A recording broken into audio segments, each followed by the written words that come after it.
أعوذ بالله من الشيطان الرجيم. بسم الله الرحمن الرحيم. لا يحب الله الجهر بالسوء من القول إلا من ظلم، وكان الله سميعا عليما. إن تبدوا خيرا أو تخفوه أو تعفوا عن سوء فإن الله كان عفوا قديرا. إن الذين يكفرون بالله ورسله ويريدون أن يفرقوا بين الله ورسله ويقولون نؤمن ببعض ونكفر ببعض ويريدون أن يتخذوا بين ذلك سبيلا، أولئك هم الكافرون حقا، وأعتدنا للكافرين عذابا مهينا. والذين آمنوا بالله ورسله ولم يفرقوا بين أحد منهم أولئك سوف يؤتيهم أجورهم، وكان الله غفورا رحيما. يسألك أهل الكتاب أن تنزل عليهم كتابا من السماء، فقد سألوا موسى أكبر من ذلك فقالوا أرنا الله جهرة فأخذتهم الصاعقة بظلمهم ثم اتخذوا العجل من بعد ما جاءتهم البينات، فاعفونا عن ذلك وآتينا موسى سلطانا مبينا. ورفعنا فوقهم الطور بميثاقهم وقلنا لهم ادخلوا الباب سجدا وقلنا لهم لا تعدوا في السبت، وأخذنا منهم ميثاقا غليظا. فبما نقضهم ميثاقهم وكفرهم بآيات الله وقتلهم الأنبياء بغير حق وقولهم قلوبنا غلف بل طبع الله عليها بكفرهم فلا يؤمنون إلا قليلا.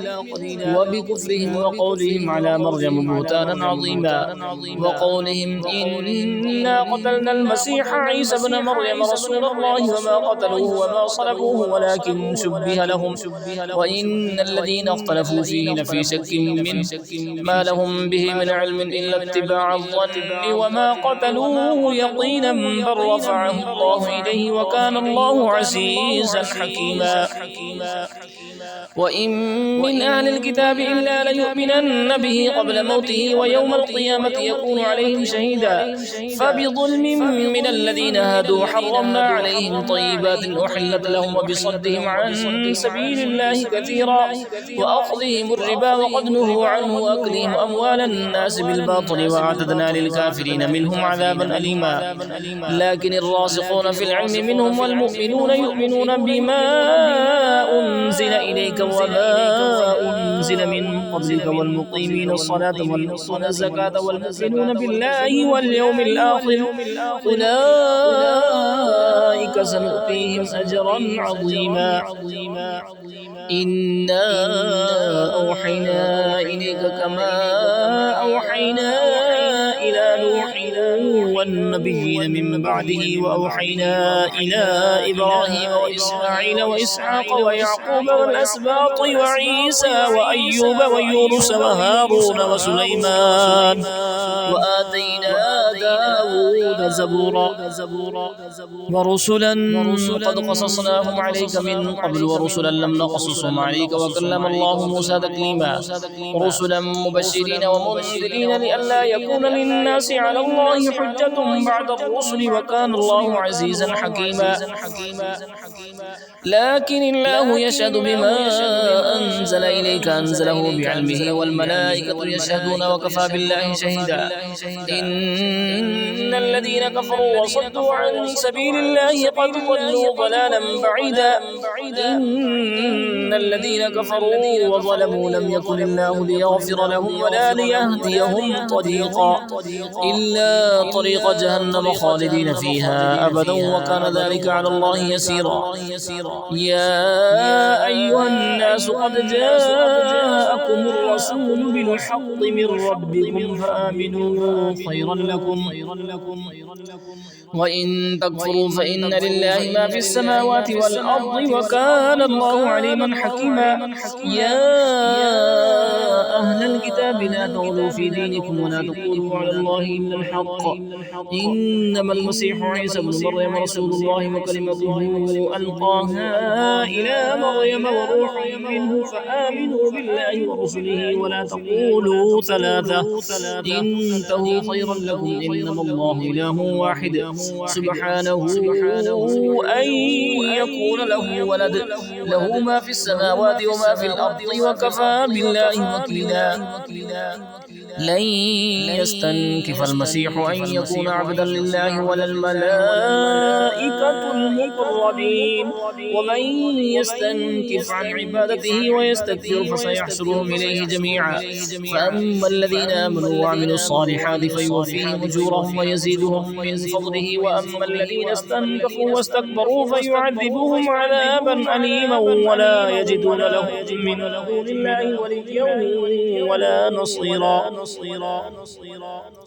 يا أيها الناس قد جاءكم برهان من ربكم وأنزلنا إليكم نورا مبينا فأما الذين آمنوا بالله واعتصموا به فسيدخلهم في رحمة منه وفضل ويهديهم إليه صراطا مستقيما يستفتونك قل الله يفتيكم في الكلالة إن امرؤ هلك ليس له ولد وله أخت فلها نصف ما ترك وهو يرثها إن لم يكن لها ولد فإن كانت اثنتين فلهما الثلثان مما ترك وإن كانوا إخوة رجالا ونساء فللذكر مثل حظ الأنثيين يبين الله لكم أن تضلوا والله بكل شيء عليم بسم الله الرحمن الرحيم يا أيها الذين آمنوا أوفوا بالعقود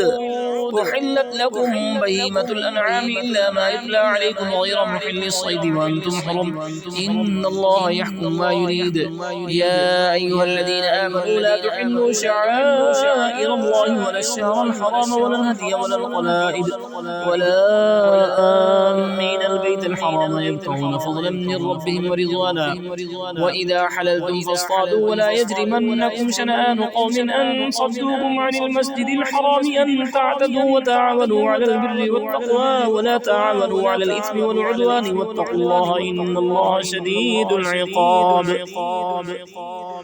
حرمت عليكم الميتة والدم ولحم الخنزير وما أهل لغير الله به والمنخنقة والموقوذة والمتردية والنطيحة وما أكل السبع إلا ما ذكيتم وما ذبح على النصب وأن تستقسموا بالأزلام ذلكم فسق اليوم يئس الذين كفروا من دينكم فلا تخشوهم واخشون اليوم أكملت لكم دينكم وأتممت عليكم نعمتي ورضيت لكم الإسلام دينا فمن اضطر في مخمصة غير متجانف لإثم فإن الله غفور رحيم يسألونك ماذا أحل لهم قل أحل لكم الطيبات وما علمتم من الجوارح مكلبين تعلمونهن مما علمكم الله فكلوا مما أمسكنا عليكم واذكروا اسم الله عليه واتقوا الله إن الله سريع الحساب اليوم أحل لكم الطيبات وطعام الذين أوتوا الكتاب حل لكم وطعامكم حل لهم والمحصنات من المؤمنات والمحصنات من الذين أوتوا الكتاب من قبلكم إذا آتيتموهن أجورهن محصنين غير مسافحين ولا متخذي أخدان ومن يكفر بالإيمان فقد حبط عمله وهو في الآخرة من الخاسرين يا أيها الذين آمنوا آمنوا إذا قمتم إلى الصلاة فاغسلوا وجوهكم وأيديكم إلى المرافق وامسحوا برؤوسكم وأرجلكم إلى الكعبين وإن كنتم جنبا فاطهروا وإن كنتم مرضى أو على سفر أو جاء أحد منكم من الغائط أو لامستم النساء فلم تجدوا ماء فتيمموا صعيدا طيبا فامسحوا بوجوهكم وأيديكم منه ما يريد الله ليجعل عليكم من حرج ولكن يريد ليطهركم وليتم نعمته عليكم لعلكم تشكرون واذكروا نعمة الله عليكم وميثاقه الذي واثقكم به إذ قلتم سمعنا وأطعنا واتقوا الله إن الله عليم بذات الصدور يا أيها الذين آمنوا كونوا قوامين لله شهداء بالقسط ولا يجرمنكم شنآن قوم على ألا تعدلوا اعدلوا هو أقرب للتقوى واتقوا الله إن الله خبير بما تعملون وعد الله الذين آمنوا وعملوا الصالحات لهم مغفرة وأجر عظيم والذين كفروا وكذبوا بآياتنا أولئك أصحاب الجحيم يا أيها الذين آمنوا اذكروا نعمة الله عليكم إذ هم قوم أن يبسطوا إليكم أيديهم فكف أيديهم عنكم واتقوا الله وعلى الله فليتوكل المؤمنون ولقد أخذ الله ميثاق بني إسرائيل وبعثنا منهم 12 نقيبا وقال الله إني معكم لئن أقمتم الصلاة وآتيتم الزكاة وآمنتم برسلي وعزرتموهم وأقرضتم الله قرضا حسنا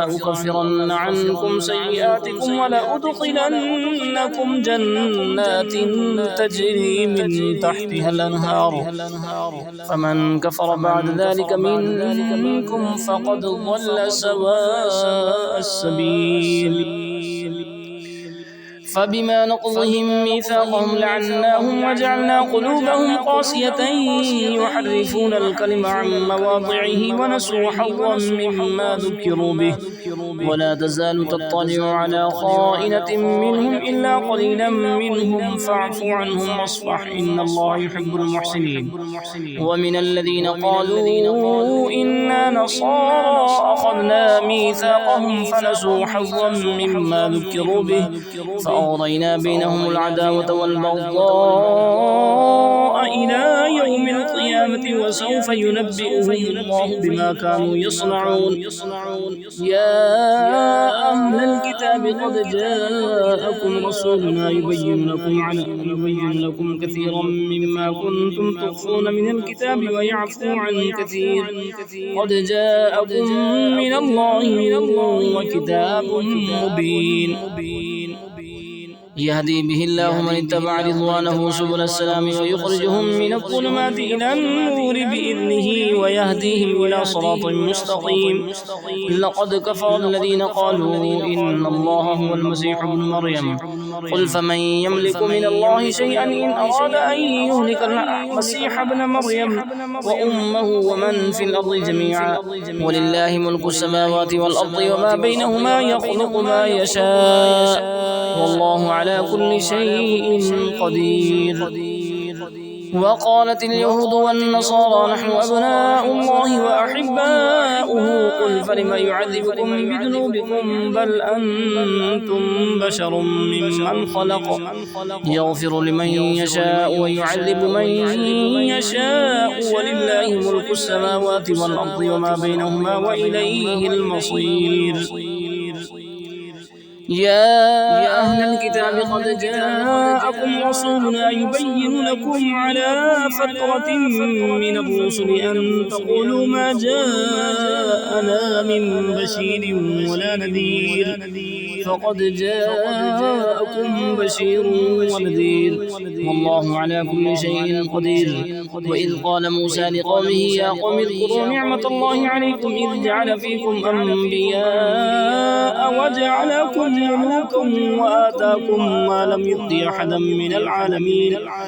يا قوم ادخلوا الأرض المقدسة التي كتب الله لكم ولا ترتدوا على أدباركم فتنقلبوا خاسرين. قالوا يا موسى إنا فيها قوما جبارين وإنا لن ندخلها حتى يخرجوا منها فإن يخرجوا منها فإنا داخلون. قال رجلان من الذين يخافون أنعم الله عليهم ادخلوا عليهم الباب فإذا دخلتموه فإنكم غالبون وعلى الله فتوكلوا إن كنتم مؤمنين.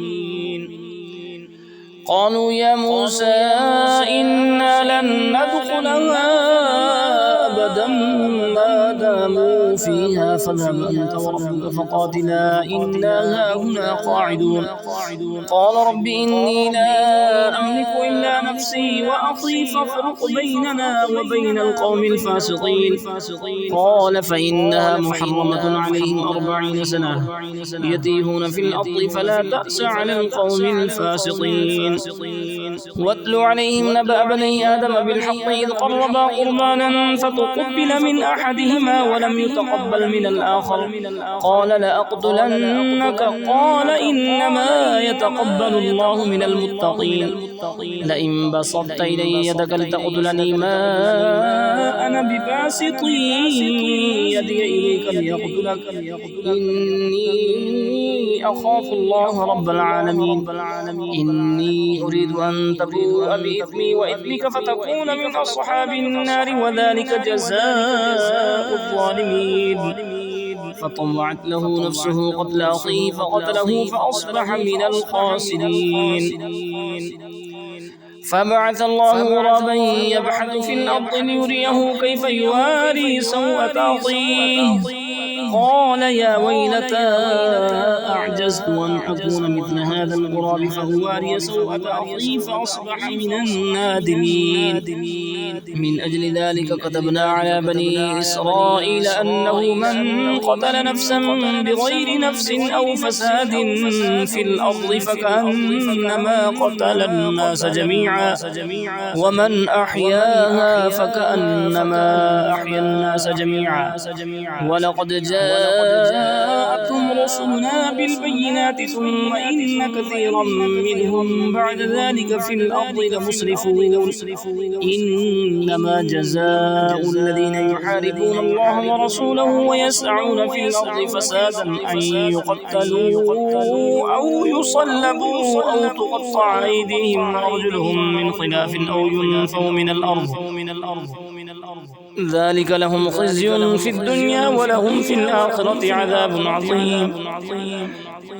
إلا الذين تابوا من قبل أن تقدروا عليهم فاعلموا أن الله غفور رحيم.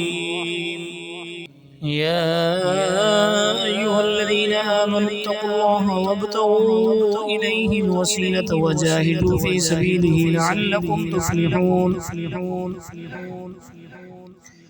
إن الذين كفروا لو أن لهم ما في الأرض جميعا ومثله معه ليفتدوا به من عذاب يوم القيامة ما تقبل منهم ولهم عذاب أليم. يريدون أن يخرجوا من النار وما هم بخارجين منها ولهم عذاب مقيم. والسارق والسارقة فاقطعوا أيديهما جزاء بما كسبا نكالا من الله والله عزيز حكيم. فمن تاب من بعد ظلمه وأصلح فإن الله يتوب عليه إن الله غفور رحيم. ألم تعلم أن الله له ملك السماوات والأرض يعذب من يشاء ويغفر لمن يشاء والله على كل شيء قدير. يا أيها الرسول لا يحزنك الذين يسارعون في الكفر من الذين قالوا آمنا بأفواههم ولم تؤمن قلوبهم ومن الذين هادوا سماعون للكذب سماعون لقوم آخرين لم يأتوك يحرفون الكلم من بعد مواضعه يقولون إن أوتيتم هذا فخذوه وإن لم تؤتوه فاحذروا ومن يرد الله فتنته فلن تملك له من الله شيئا. أولئك الذين لم يرد الله أن يطهر قلوبهم لهم في الدنيا خزي ولهم في الآخرة عذاب عظيم. سماعون للكذب يكالون للسحت فإن جاءوك فاحكم بينهم أو أعرض عنهم وإن تعرض عنهم فلن يضروك شيئا وإن حكمت فاحكم بينهم بالقسط إن الله يحب المقسطين. وكيف يحكمونك وعندهم التوراة فيها حكم الله ثم يتولون من بعد ذلك وما أولئك بالمؤمنين. إنا أنزلنا التوراة فيها هدى ونور يحكم بها النبيون الذين أسلموا للذين هادوا والربانيون والأحبار بما استحفظوا من كتاب الله وكانوا عليه شهداء فلا تخشوا الناس واخشون لا تشتروا بآياتي ثمنا قليلا ومن لم يحكم بما أنزل الله فأولئك هم الكافرون. وكتبنا عليهم فيها أن النفس بالنفس والعين بالعين والأنف بالأنف والأذن بالأذن والسن بالسن والجروح قصاص فمن تصدق به فهو كفارة له ومن لم يحكم بما أنزل الله فأولئك هم الظالمون. وقفينا على آثارهم بعيسى ابن مريم مصدقا لما بين يديه من التوراة وآتيناه الإنجيل فيه هدى ونور ومصدقا لما بين يديه من التوراة وهدى وموعظة للمتقين. وليحكم أهل الإنجيل بما أنزل الله فيه ومن لم يحكم بما أنزل الله فأولئك هم الفاسقون. وأنزلنا إليك الكتاب بالحق مصدقا لما بين يديه من الكتاب ومهيمنا عليه فاحكم بينهم بما أنزل الله ولا تتبع أهواءهم عما جاءك من الحق لكل جعلنا منكم شرعة ومنهاجا ولو شاء الله لجعلكم أمة واحدة ولكن ليبلوكم فيما آتاكم فاستبقوا الخيرات إلى الله مرجعكم جميعا فينبئكم بما كنتم فيه تختلفون. وأن يحكم بينهم بما أنزل الله ولا تتبع أهواءهم واحذرهم أن يفتنوك عن بعض ما أنزل الله إليك فإن تولوا فاعلم أنما يريد الله أن يصيبهم ببعض ذنوبهم وإن كثيرا من الناس لفاسقون. أفحكم الجاهلية يبغون ومن أحسن من الله حكما لقوم يوقنون. يا أيها الذين آمنوا لا تتخذوا اليهود والنصارى أولياء بعضهم أولياء بعض ومن يتولهم منكم فإنه منهم إن الله لا يهدي القوم الظالمين. فترى الذين في قلوبهم مرض يسارعون فيهم يقولون نخشى أن تصيبنا دائرة فعسى الله أن يأتي بالفتح أو أمر من عنده فيصبحوا على ما أصروا في أنفسهم نادمين.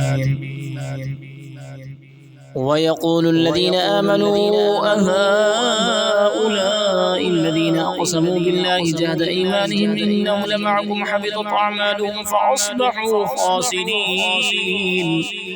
يا أيها الذين آمنوا من يرتد منكم عن دينه فسوف يأتي الله بقوم يحبهم ويحبونه أذلة على المؤمنين أعزة على الكافرين يجاهدون في سبيل الله ولا يخافون لومة لائم ذلك فضل الله يؤتيه من يشاء والله واسع عليم. إنما وليكم الله ورسوله والذين آمنوا الذين يقيمون الصلاة ويؤتون الزكاة وهم راكعون ومن يتول الله ورسوله والذين آمنوا فإن حزب الله هم الغالبون. يا أيها الذين آمنوا لا تتخذوا الذين اتخذوا دينكم هزوا ولعبا من الذين أوتوا الكتاب من قبلكم والكفار أولياء واتقوا الله إن كنتم مؤمنين.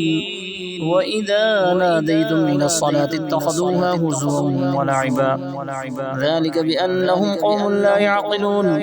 قل يا أهل الكتاب هل تنقمون منا إلا أن آمنا بالله وما أنزل إلينا وما أنزل من قبل وأن أكثرهم فاسقون.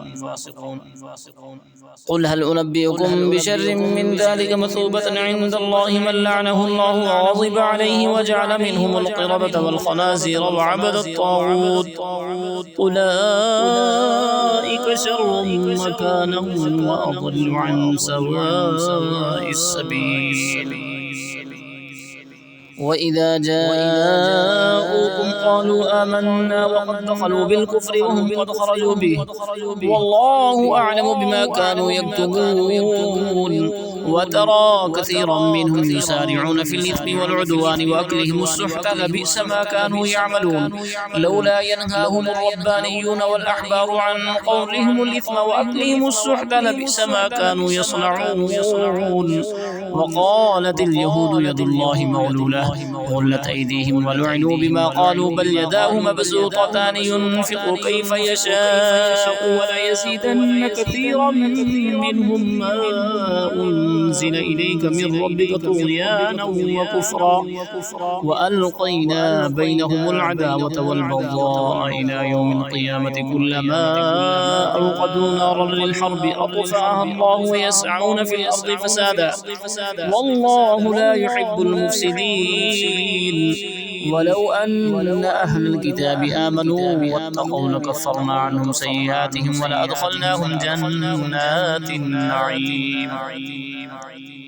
ولو أنهم أقاموا التوراة والإنجيل وما أنزل إليهم من ربهم لأكلوا من فوقهم ومن تحت أرجلهم منهم أمة مقتصدة وكثير منهم ساء ما يعملون. يا أيها الرسول بلغ ما أنزل إليك من ربك وإن لم تفعل فما بلغت رسالته والله يعصمك من الناس إن الله لا يهدي القوم الكافرين.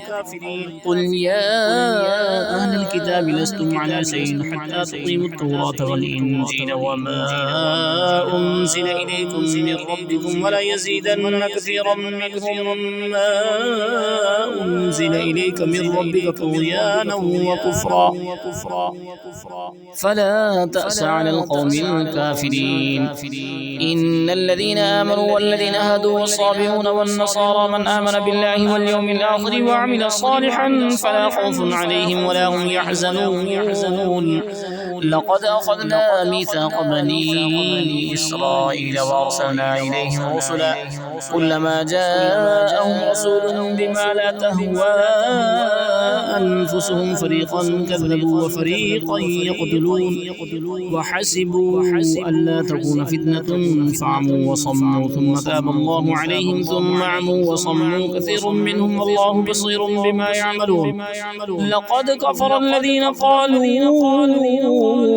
إن الله هو المسيح ابن مريم وقال المسيح يا بني إسرائيل اعبدوا الله ربي وربكم إنه من يشرك بالله فقد حرم الله عليه الجنة ومأواه النار وما للظالمين من أنصار. لقد كفر الذين قالوا إن الله ثالث ثلاثة وما من إله إلا إله واحد وإن لم ينتهوا عما يقولون ليمسن الذين كفروا منهم عذاب أليم. أفلا يتوبون إلى الله ويستغفرونه والله غفور رحيم.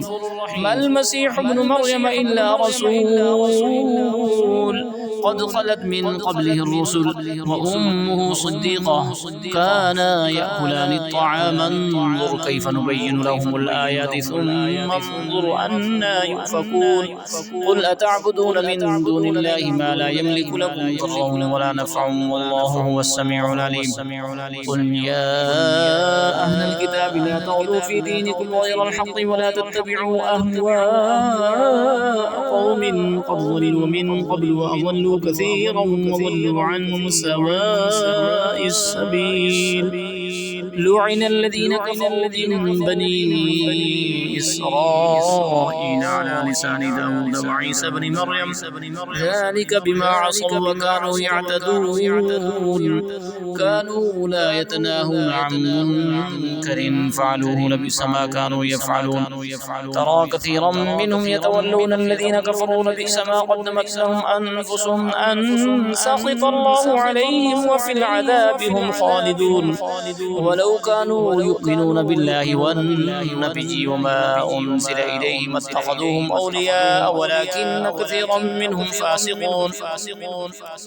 لتجدن أشد الناس عداوة للذين آمنوا اليهود والذين أشركوا ولتجدن أقربهم مودة للذين آمنوا الذين قالوا إنا نصارى ذلك بأن منهم قسيسين ورهبانا وأنهم لا يستكبرون.